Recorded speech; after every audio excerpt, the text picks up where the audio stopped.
Okay, hello everyone. Welcome back to another episode of the TED Talk. As I promised last time, I'm gonna try and be a little bit more consistent with uploading those. We're gonna try and keep them a bit more regular. And someone needs to stop me because I'm on a streak of actually inviting only Scandinavian and only Danish young players on the panel. Last time we had Slime, obviously, if you haven't checked that out, make sure to go and give it a watch. It was a really good talk. But this time, I don't necessarily have Sprout's young Oper, but I have MOUZ NXT's young in-game leader. I have Chr1zN joining me on the panel today, and I'm really looking forward to it. I think it's going to be a really good conversation. How are you doing, my brother? I'm doing good. Thanks for having me. I'm looking forward to it. Yeah, I mean, it's been. I actually had that's going to be a bit of an outside topic before we get into it, but I was having a chat with a couple friends like a day ago because I'm planning some interviews ahead, and I'm looking at some of the recent ones that I've done. I don't know what it is about Danish players, but I've scheduled up so many like in the past, and I have plans of talking to so many Danes in the Yeah. future as well. It's absolutely crazy. But yeah, let's start it off with the most basic things. Let's start it off with the way that we started off with pretty much everyone that's been a guest on the panel. Tell me about the start of your venture into like video games at the start. Might have been CS, might have been something else. How did you get into playing on the PC? Yeah. I think I started off with like playing games in general when I was like maybe 5 or 6. At that time, it was on the Nintendo 3DS. Started back in days on Mario, and then Okay. I fell in love with gaming, and then later on, I moved on to a bit of Minecraft with my friends from school. And we Yeah. started hanging out and whatnot. Um, and yeah, I've always really enjoyed it. Spending time with it, like gaming with friends casually. That and football has been a lot, or felt a lot in my childhood in the early years. So when I got introduced at I think 11 years old or something to CS by a friend of mine, I was immediately hooked and figured out that yeah, it was yeah, my true love within gaming, you could say, right? Okay. So. Was gaming like a family thing for you? Because I know for a big part of Mm. Scandinavian players, especially Danes, by the way, I still remember. I think it was like 2016. It was my first memory, or 2017, of watching an interview. I think it was of Config saying how he got into playing games, and he was like, "Yeah, my dad was just going to the club, and my mom wouldn't let me go with him. But eventually, my dad would prevail, and I started going with him to the club." So, was it something in the family that influenced you, or was it just Mm. like you said, like your friends in school playing games? I think it was mainly like my friends here at home. My dad, when he was younger, of course, he played a bit as well, but nothing really too serious. Or like, yeah, he was a bit too old, you could say, right, for that. So it's mainly been like from friends and yeah, that sort of stuff that has come through. Okay, okay. And considering obviously you're 17 still, you're about to turn 18 this year, so you're a Gen Z merchant. When did you when you started actually playing CS? Was it because it was influenced by the fact that there already at the time probably were some really successful Danish teams internationally? Like, were you looking at the pro scene straight away? Because I know you guys, especially in the Scandinavian countries, again, I'm going to repeat myself, but you really get exposed to the professional scene early on, even if you've just started playing matchmaking, right? Even outside on the Yeah. street and on TV. Um, I mean, firstly, when I started, it wasn't really like the pro scene that got me introduced. I think I got just hooked on my own, you could say, right? But quickly wanted to learn more about it, of course, and therefore figured out what Astralis, for example, was, Yeah. back here at home, of course.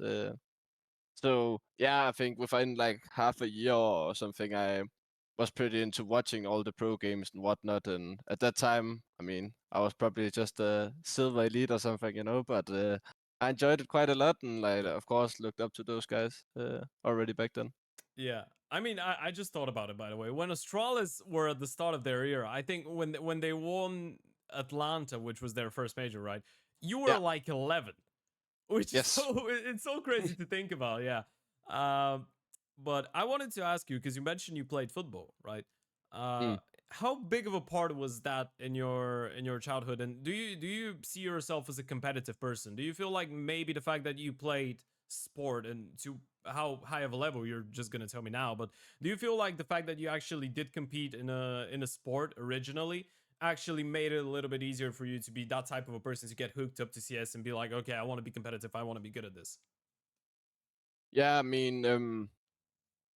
as a youth level, I played at a pretty high one. All right, what I've position? always I was a center back, so I was a Okay, defender. Captain Yeah, Blood from early days. yeah, exactly. But no, so I mean, yeah, I've always like had a competitive like feel or like within me, right? All right. And I've always had the urge to win, I would say. My dad and mom have always also come from competitive backgrounds, with my dad being or playing football at a high level as well here at home, and then Okay. my mom, yeah, she was like a horse rider, also All right. very talented. So I mean, it's something I think that I've gotten like gifted through them. That is, yeah, a part of me. And yeah, I think it has helped me a lot in CS because I've known like from football what it means to work for stuff, and like that you have to work for it to be good. So yeah, I think it's contributed a lot to yeah, my CS in general. And when did you stop playing football? Like, did you play up until maybe, I don't know. I was gonna say 16, 17, but you are 17 right now, so you're good enough. Yeah. But do you feel like playing football, like practicing sports, usually is something that builds up your character and makes you a bit more disciplined? Do you feel like that had that same impact on you as a person and well, transitionally as a player? I mean, I think I stopped playing football at like 13, but I, yeah, I think the discipline part has always I've always been very good at that from an Okay. early age. So I think maybe it's one of like more of my character what's it called, cards or whatnot, where I would say it's just a part of me, and it's something I've always been. But I think I don't think football has made it worse, you could say. I think it has definitely again contributed to that fact. Yeah. So for sure helped me out in that regard. Yeah, as well. All right, all right. Because I like that. I find it really interesting that a lot of the really successful players, even like tier one guys that are more old school, actually used to play some type of a sport when they were younger. Yeah. I feel like I really like that topic. I really like that topic.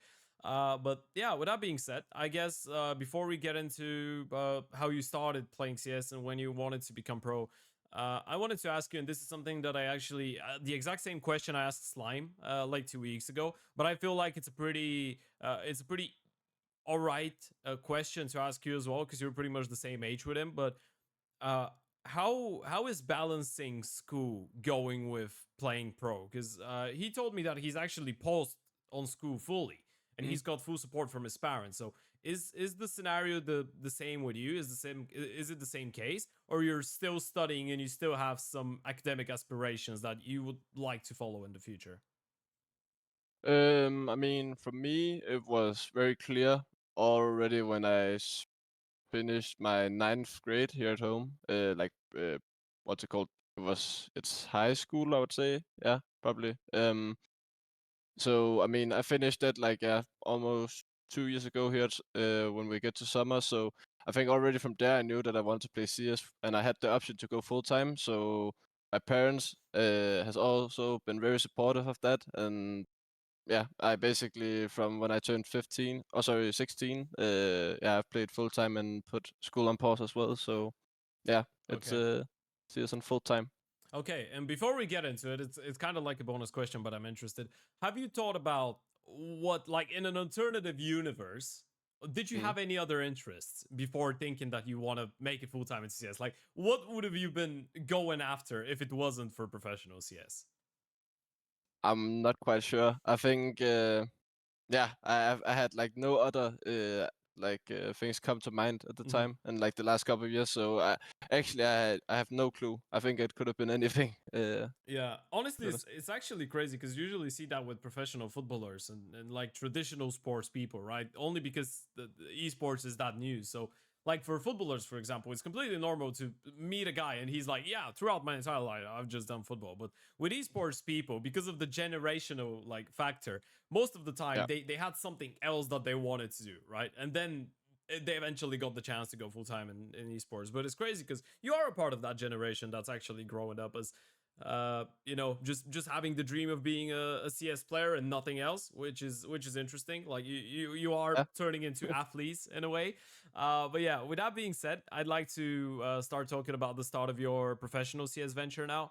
Obviously, we're not gonna start speaking about MOUZ NXT still, because you were technically a part of AGF and Tricked before that, even though you played like maybe 5 best of 3s combined with both jerseys. But how did things go for you early days in the Danish scene? Because we know how competitive that can be. What were the first people that you were playing with on a bit of a higher level? Who were the first people to actually reach out to you and teach you some things about the game? yeah. Um, yeah. I mean, I started off playing like on a higher level, you could say, right? Or team on a team basis. With my brother, who's or at the time was like 12. All right. And actually the guy I'm playing with now, Sirah as well. Yeah. I played with him in like the second best league in Denmark at the time, or it still is. Sorry. And we made a team together, us three, and then we had two older guys come in and join us. Where we played, yeah, there for like I think it was almost a year together. Where I was in-game leading already at the time, so Okay. a lot of my ideas of how to play have been self-taught because of that. So I've not really had anyone teach me something from the beginning, where it's been more like learning game by game for me, what feels right and what not. But yeah, then later on, as you mentioned, I moved on to AGF, where there came a bit more structure, you could say. I got the chance to play in what we call Power League, the best division Yeah. here in Denmark, where I played, I think it was half a season or something.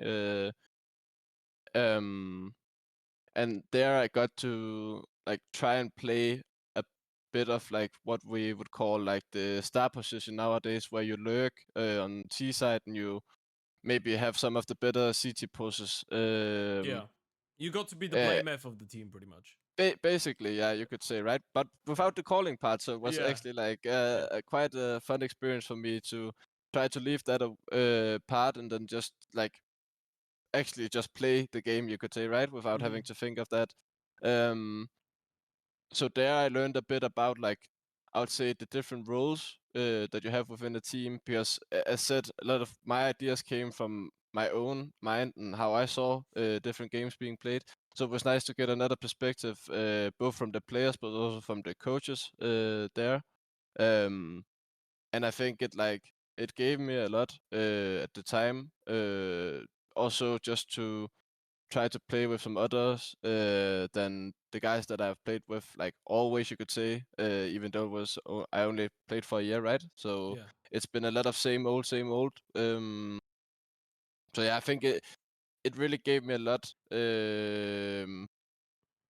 And I also think it made me more confident when I had to come back to calling, that I had tried playing in a position where I got to feel like how it is to be a player within a team with a caller, and like try to manage that as well. So I also have an idea of, okay, what do my players think when I do this or say this nowadays, right? So Okay. yeah, I think it's been really good, or it was really good for me at the time.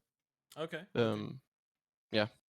I wanted to ask you about playing with Iceberg as well, because obviously when you joined Tricked, again, it was a really short tenure that you had with Tricked. Yeah. But you did play with them for a little bit, and obviously back then it was around COVID era. It was still online CS, and this is actually before the time when Tricked started becoming good. Obviously now they're espionage with a couple different players, but Iceberg is still I feel like an IGL that a lot of people like. I like watching him. And I wanted to ask you about how it was working with him early on, because obviously for you going into that lineup, COVID era again, you were what, like 15 back then. You were Yeah. a pretty young guy that used to be an IGL, but you're not IGLing there. Did you feel like, again, the same atmosphere of you just learning from the people around you, and do you feel like he's influenced you in a way, the way that you're calling right now? I mean, I think within Tricked, I was like with them for a lot longer than I actually played, because I Mm-hmm. was just a sixth man, you could say. I think Okay. I was spectating the pregs for like 2 months, where I All would right. like sit just on spectate. So it was pretty weird, but at the same time, as you said, it's like I just learned from what they were doing and like how they did stuff at the time. Um, but yeah, when I got like to play with them, of course, I learned a lot. There was a lot of things that they saw in my game that I could improve on, and I think Iceberg for sure had or like was also or is a big voice within that team, right? So he had a lot of to say and also like a lot of good stuff that I could like improve on. But I think they all did a great job back then to help me and make me feel comfortable as well. Even though it was a much higher level, you could say, than I had played at earlier on. Uh, but yeah, I had to play a lot of different roles back then. I think I called a little bit at some point because he was out of some games, and then I had to play a rifling role as well. It was a bit weird, but Okay. it was a really good experience though. Like I gained a lot, especially also as you said within the calling part, because I think the way they play or played is a lot of like set things and like set calls and whatnot. Mm-hmm. Um, where I think it's like that's good, but at the same time I also figured out maybe that's something I wanna like build upon, So I wanna have like maybe like an extra layer to that. Yeah. And that's something I figured out later on, of course. But yeah, it for sure set some stones for me in the calling department. I actually think that's a really interesting point you make, because, like, especially back in the day, if you think about it, the best way to actually, I guess, make the difference between a tier two, tier three team and a tier one team was the fact that tier two, tier three guys just had a lot more set rounds, right? They were playing in a more one dimensional way, so to speak. So you're limiting yourself in a way. And then you go into tier one, and then you have all those like geniuses like Carrigan that are the best mid round, late round callers. And that's the thing that makes the difference, right? That you can default your way into a lot of rounds and then just make the best decision. But with that being said, you're moving into MOUZ NXT. How did you get approached by them? Was it the old school, Danish line of Chr1zN and TOBIZ just being like, yeah, let's bring in another Danish guy that we like, or was it a different story? I think it was Toby who reached out to me first, in like maybe I think it was like the summer when I had like my school ended here, and I think, yeah, of course, here back at home, there was a lot of talk because Astralis also had an academy team, and you know, of course, me and also my brother and Sia had been like a talking point of some of the talents back here, Yeah. and it was exciting. And I think Toby, when I got to play, Toby's when I got to play in Tricked, I think he reached out to me already there, maybe. So I think he got my like the eyes on me or saw what I was capable of back then, and felt like it was a good option to at least try to get some conversations with me and see how it felt. So yeah, I think we just hit it off right away, and then I could just feel that it would be the right move to go to Mouse. Okay, okay. This actually brings in another really interesting conversation, I think, because as far as I know, obviously for Danes throughout the last couple of years, CS has become like it's like a national pride thing, right? Yeah, It's something that everyone, like you guys, for example, not having a full Danish lineup that's a top three title contender is a disappointment. Even though you still have people like Snappy, like Carrigan, like Cadian, all of those guys yeah. winning trophies every now and then and playing extremely well. You guys actually take offense into not having Astralis being at the top. So I know how important Astralis is for the culture of Denmark, and how much you guys love it. So was it actually a difficult decision? I'm actually surprised because this is the first time I'm hearing of that. But you had the chance to actually have talks with Astralis and have talks with MOUZ. What are the things that made you choose MOUZ instead of the all-time favorites of everyone in Denmark? And I'm sure it's like programmed within your mind that one day if you have the chance to actually IGL Astralis, you would do that. So what was the thing that was actually standing behind the decision of choosing and picking MOUZ instead? I think as said, I think Toby and me just hit it off. I think I could feel there was chemistry, and I felt comfortable with him. That was like a key part, of course. But I also think that from like you could see like the earlier play or like the players that has been through the programs on both places, I felt like MOUZ was just more successful with getting like people in and out. And I also think like what I heard from both sides, like MOUZ's approach was just more or more aligned with how I saw things going within academy team. And I think yeah, as you said, Astralis for us Danes is a close thing to our heart. So of course, when you get approached from them, it's like a dream come true, you could say, right? So it was tough, but I think like in the back of my mind, I always knew that MOUZ was probably like the right place to go. But I think something that like was uh, maybe one of the things like keeping me from that, like or going with it instantly, was the part or like the thing that it was calling in English, you could say, right? Or Yeah, yeah, the in generally or just general, communicating in English in yeah, general. Yeah. exactly, yeah. So I think that was like yeah the key thing that kept me from like going immediately with that. All right, all right. But you still joined a project with another Danish player. You joined it with QQ, right, at the time. And then you still had TOBIZ as the coach. So how important was actually having a couple countrymen Danes? Obviously, you already talked about TOBIZ, and I'm gonna ask about him later on as well. But how important was it just having a couple countrymen around you when you joined that team, especially considering that you joined that team right after the previous academy gets promoted? Well, 90% of it gets promoted into the main team. So did Yeah. you feel like straight away there was some, I don't want to say pressure, but maybe expectations of people that they just associate the MOUZ NXT name as an academy project, as an academy that's not supposed to do well, but it's still knocking on the door of the top 30?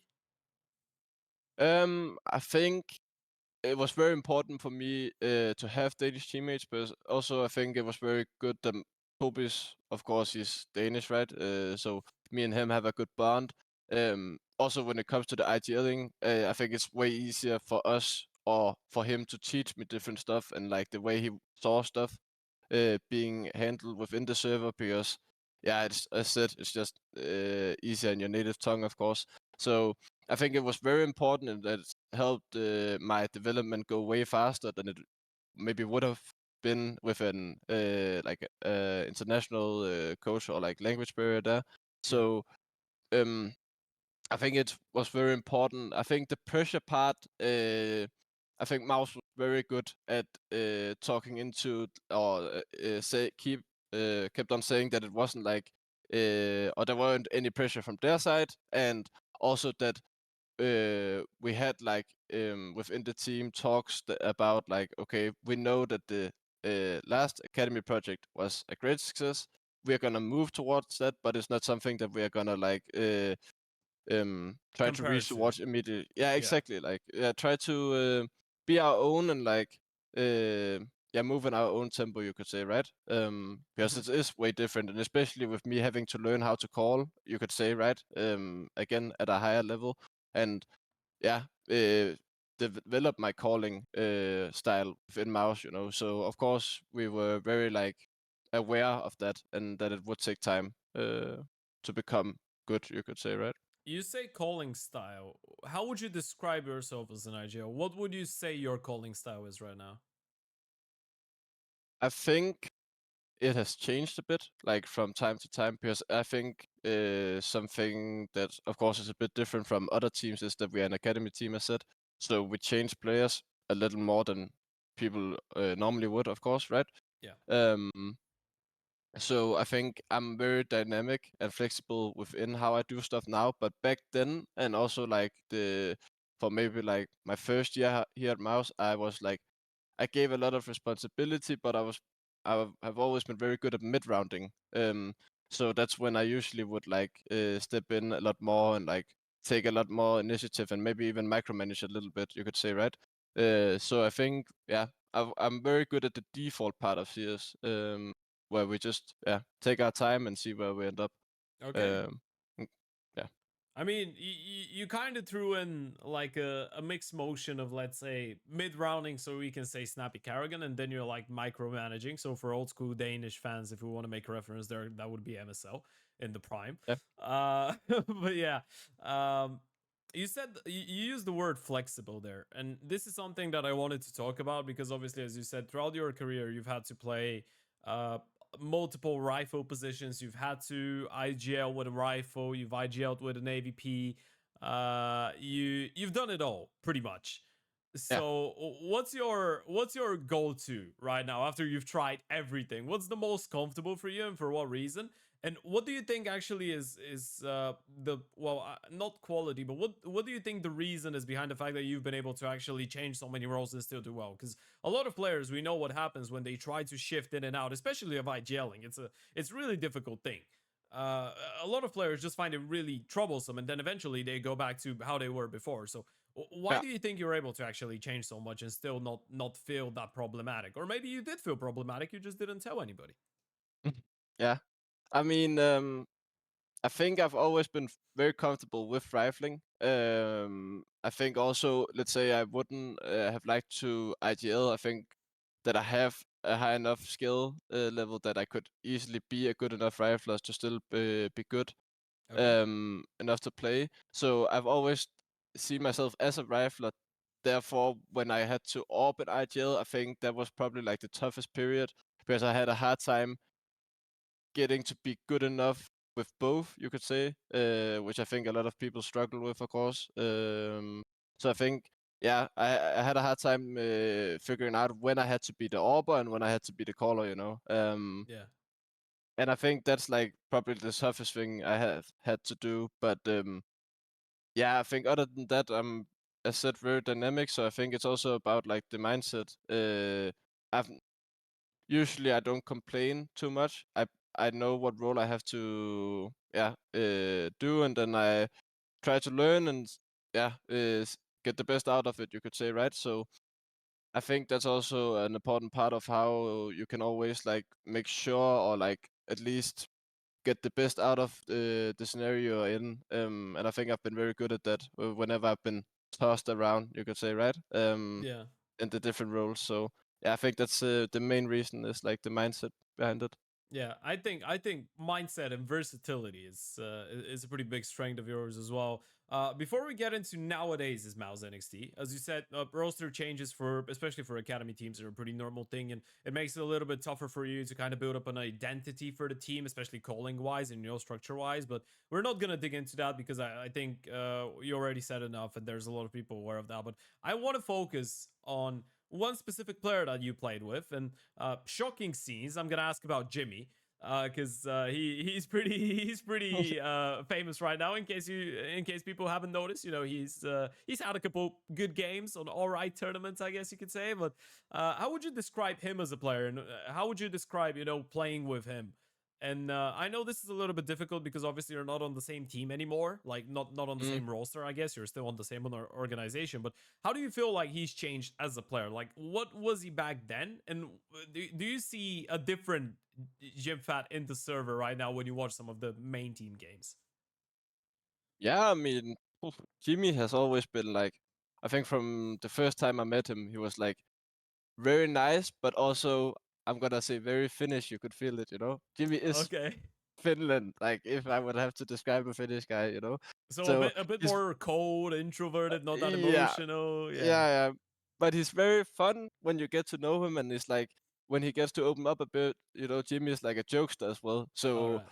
whenever we would practice and whatnot, Jimmy wouldn't be like, yeah, you could be like all fun with Jimmy, to be honest. And I think also within the server, like Jimmy is just so damn skilled that it's like incredibly hard to like find something to put a finger on. He he's just a very smart player that plays every scenario to the maximum. He's good at like getting the percentages within his head like to be played out on the server, you could say, right? So it's very easy to play with Jimmy and also like call with Jimmy, I would say. Not a lot you can say about that. I think nowadays, I think the biggest change that I can see is that he's become even more comfortable with himself, you know, and the plays that he's doing. I feel like they've been really good at like getting him to be confident, but also like be or like play at the same level he did with us in tier 1, which is very Okay. hard for a lot of players when they move up, I think. Mhm. And understandably so, because people get so much better, of course. So it's like, I think it's just incredible, and I think he's doing amazing, and he's just a really good guy, and I mean, I'm happy that I got to play with him, to be honest. I wanted to ask you about that as well because it was a bit odd when the MOUZ team was going through a little bit of changes, right? They removed JDC, they promote Jimmy, and obviously it was still uncertain. A lot of people knew the rumors that Shui was coming back, but I guess the only other name different than Shui was potentially yours being promoted into the main team. Uh, was it that? And this might be a little bit uncomfortable actually, but did it go through your mind a little bit, maybe a slight amount of disappointment that you didn't go into the main team alongside Jimmy, or do you feel like it just wasn't the right time for that back then? No, I wouldn't say. I don't even think I thought about it, but it's also because I felt Okay. like it wasn't. It's hard to say my time, but it didn't really feel like it was. I would say still. It's not because I didn't feel like I was good enough, but I think it's just it would be good for me to maybe have like, let's say a season or half a season more where I could like get comfortable still with the calling part, because I think I was about, or I figured out a lot of the stuff that I wanted to do and how I like to approach stuff now, but uh, still like getting to just sharpening the edges and whatnot. Think was fine for me. So I think I think it was like, of course, the right call for them to get Sui back first of all, but just in general they should get another IGL, I would say at Yeah. the time. So I think no, that wasn't something that crossed my mind back then. Yeah. Okay, I really like that because it's always a tricky question asking that to no matter what person you're asking, right? If it's a player, if it's a caster, if it's a coach, or whatever. I think it's the mature way of looking at things. And another thing I wanted to ask you, obviously, now another reason why I'm asking you this is we started the conversation with you replacing the old guard of the MOUZ NXT guys. But on this lineup, that is nowadays is MOUZ NXT lineup, you're actually the most experienced guy, right? When you Yeah. look at it, all things considered, right? You have a lot of skilled guys. You've just picked up another Ukrainian gem, maybe another hidden CAS talent in Burmilov. But do you feel it? How do you feel about actually trying to be the leader of a team of different nationalities, different cultures, younger, less experienced guys? Do you feel like sometimes you need to kind of, and it's a really odd thing to say because you're still, again, only 17, and this is probably a lot of it has to do with TOBIZ's work, but do you kind of feel like you need to be somewhat of a father figure within the team at times? I mean, I wouldn't call myself a father figure, but I for Well, sure let's say like a leader by nature. a Let's put leader. it like Yeah, a yeah, leader, yeah.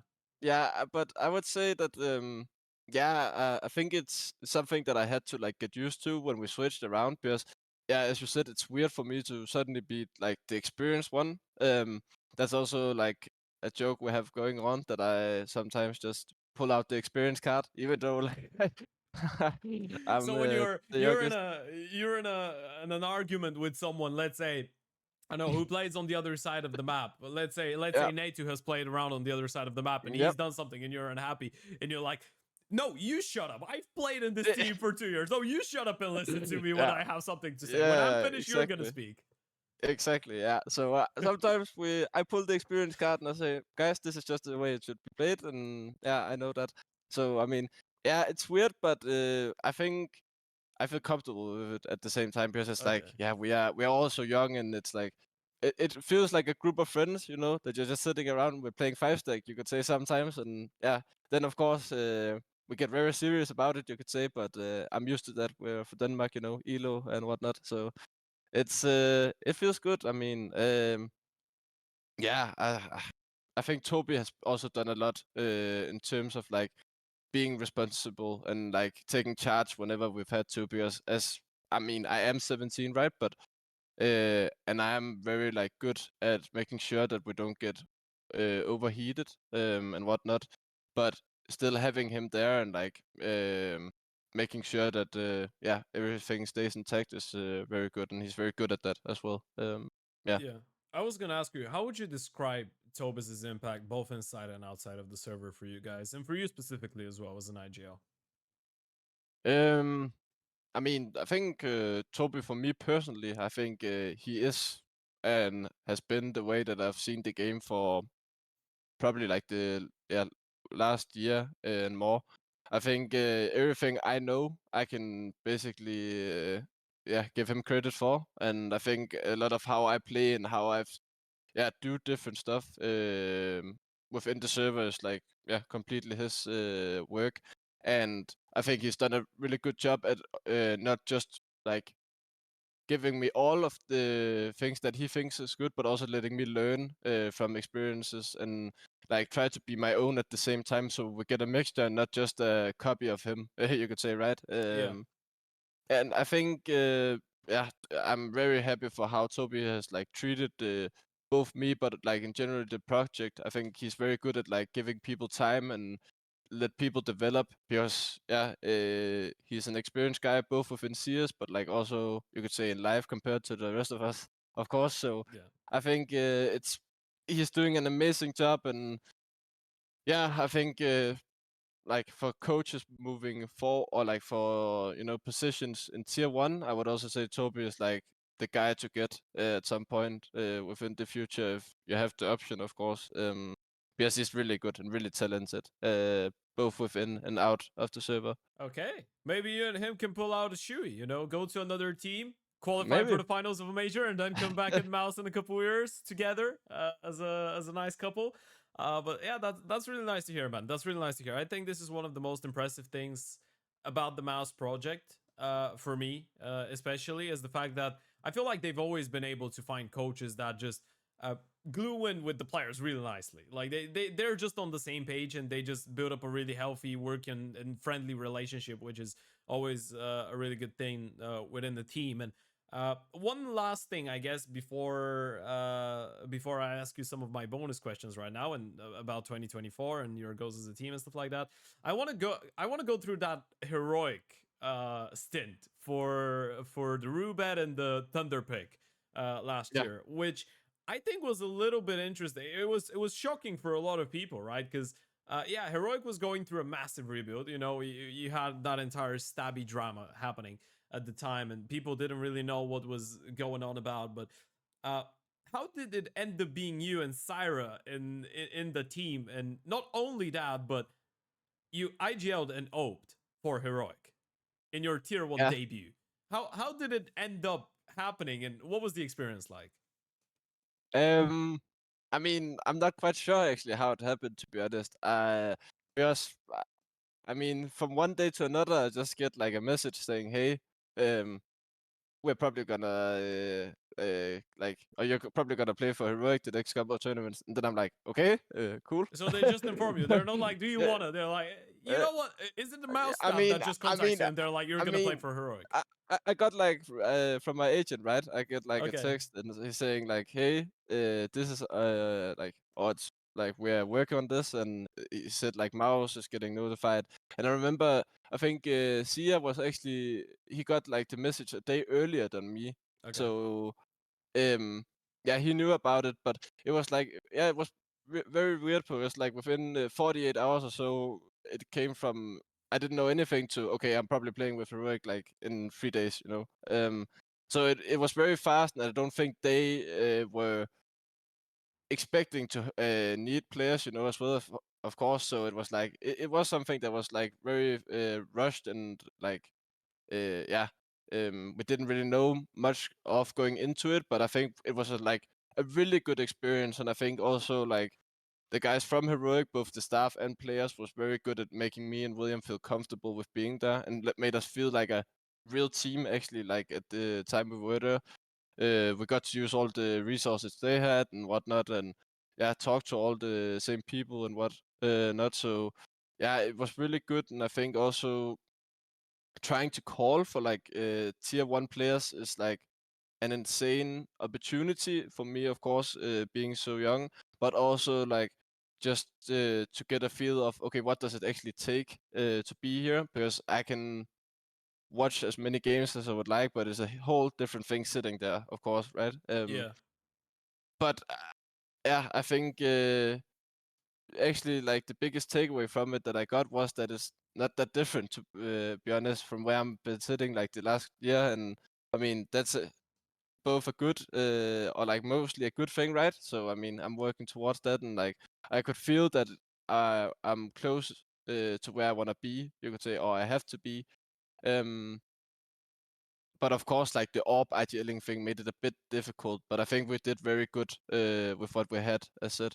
So yeah, I think we got a lot out of a not so optimal situation, you could say. Yeah, especially in the Thunder pick, right? You were able to win 2 best of 3s. You beat Big in a best of 3, which was a surprise to a lot of people actually at the time. But you said that you still have, obviously, you defined yourself as a good mid-round caller, but you said that you like micromanaging even people at times. Did you feel like maybe you didn't need to? Like, was it different playing with those guys? Because you played with essentially one of the most successful players in CS:GO's history in Dupree, right? So when Yeah. you're playing against with rather people like that, did you feel like you still had the urge to actually micromanage a little bit, or was it a lot easier for you to just lean back and be like, okay, when I tell them that I want this to happen with the round, I have a lot more trust that those guys know what they need to do, and I'm not really gonna have to just press tab and look at where everyone's on the minimap, how they're moving, what they're doing, and maybe correct a mistake that someone's doing. Yeah, I think for sure that it was easier to call, you could say, because yeah, as I said, they're so good that a lot of the stuff that I usually would say or point out, they've already done, maybe Yeah. in advance, or like talked about, almost like giving me the information. Okay, I'm gonna do this and this and this, and then I don't have to say anything, but other than okay, and then we move on.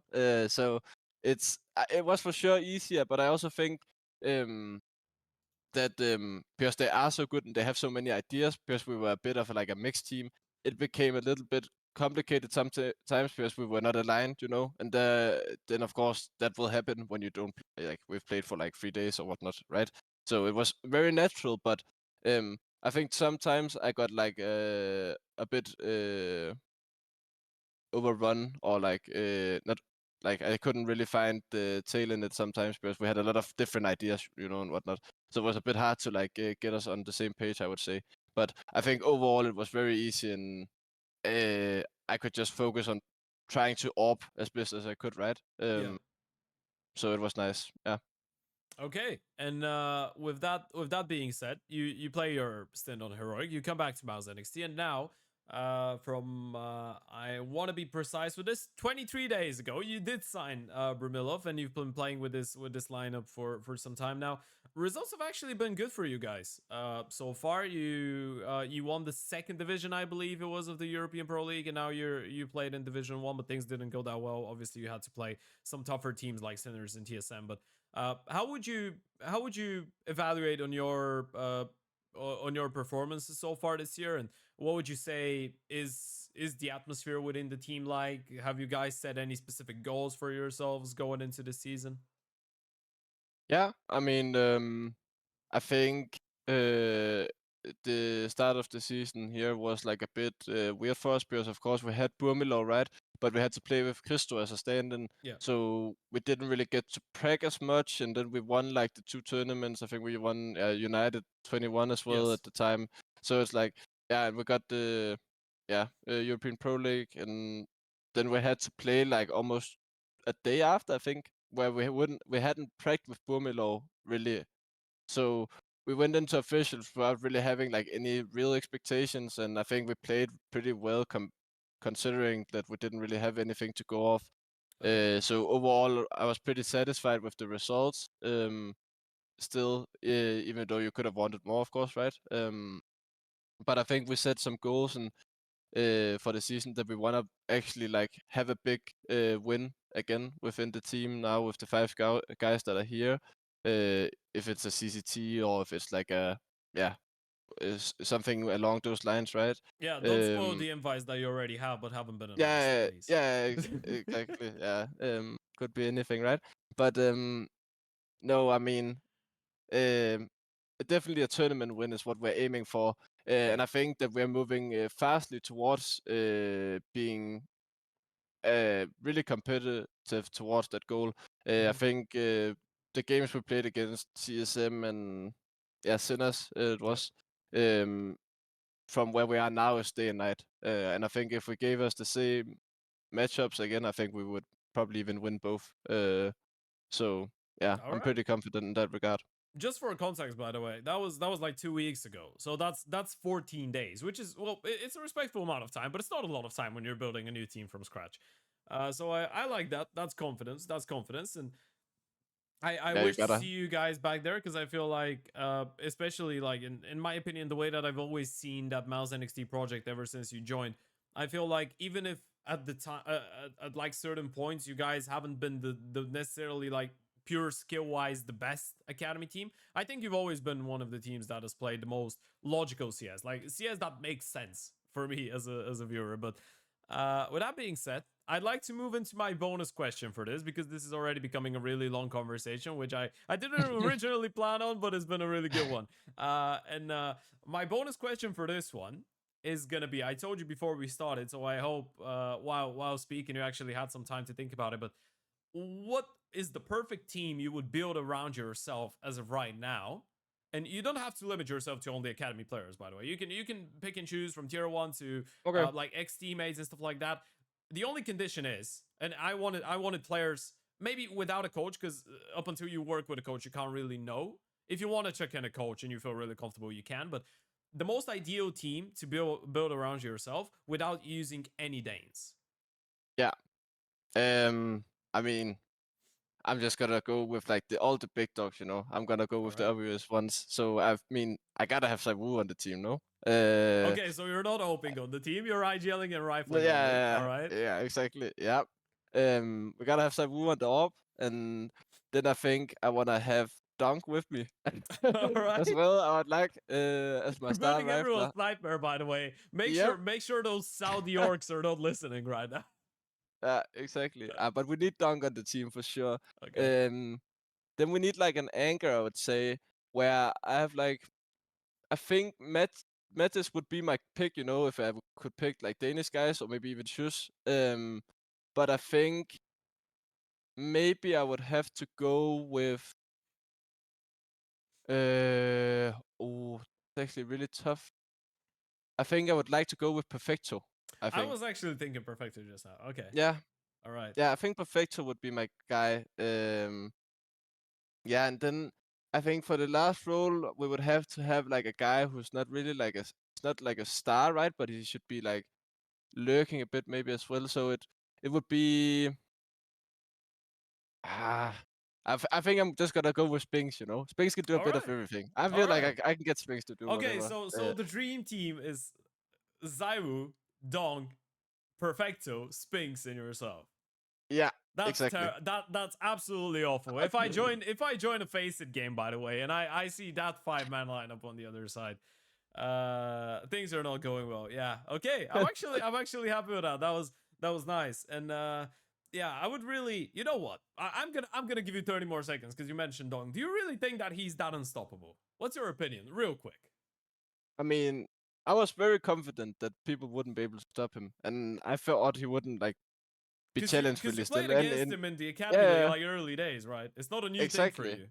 I think I played Dunk like maybe 3 or 4 times, like in Okay. official, and every time he's been like unstoppable. It's hard to counter Dunk, even though you know what he's doing. It's like okay, whatever he shoots you, go next. So I mean, I think Dunk is not gonna be stopped. And even with the changes, I saw some people thought it would be bad for him. But you just gotta remember, even in CS:GO, where Pika's advantage wasn't like as big of a thing, Dunk was still putting up the same number. So I Yeah. mean, it's like I don't think it changes anything, to be Okay. honest. Okay. So you are on the donk is cracked train. Yeah, In that yeah, for scenario, sure. which obviously makes a lot more sense when you've played against them, and you know what it feels like, right? You know what it feels like. But Yeah. yeah, I think this is a really good point to put an end to that conversation. It's been a really pleasant one. I really thank you again for joining me. I, before the start of this interview, told you that I'm gonna try and keep it as short as possible, between 30 and 40 minutes. It's 49 minutes already. Which I do apologize for, but it's been a great talk. Obviously, I'm gonna leave your Twitter. I was gonna say socials, but I don't think you really stream, right? Do you? Ah, No. Okay. not really. Okay. So Occasionally. I'm leaving your Twitter. Well, I'll leave the Twitch then if it's occasionally. Okay. In the bio below, and people can go and check you out. Something you want to say to MOUZ fans, to your fans, people supporting you? I mean, I want to say thanks to the support. The MOUZ fans are incredible. I tell you, every time on Twitter I see them, and in the Discord as well, people are showing support, and I want to say thanks to all of them. Okay. I think that's a great way to put an end to the conversation. Once again, thank you for joining me. And to everyone at home, make sure you leave a like to this video. And if you want me to bring up a specific player that you're a fan of or you'd be intrigued to listen to, you can leave me a comment and let me know who that is. But please don't give me any more Danes. I mean, at this point, we've realized that I'm inviting the Danes myself. There's no need to actually recommend Danish people or Swedish people either, because I'm just inviting them by proxy. You can give me some other countries to actually work with here. But yeah, thank you for watching, and I'll see you really soon. Peace.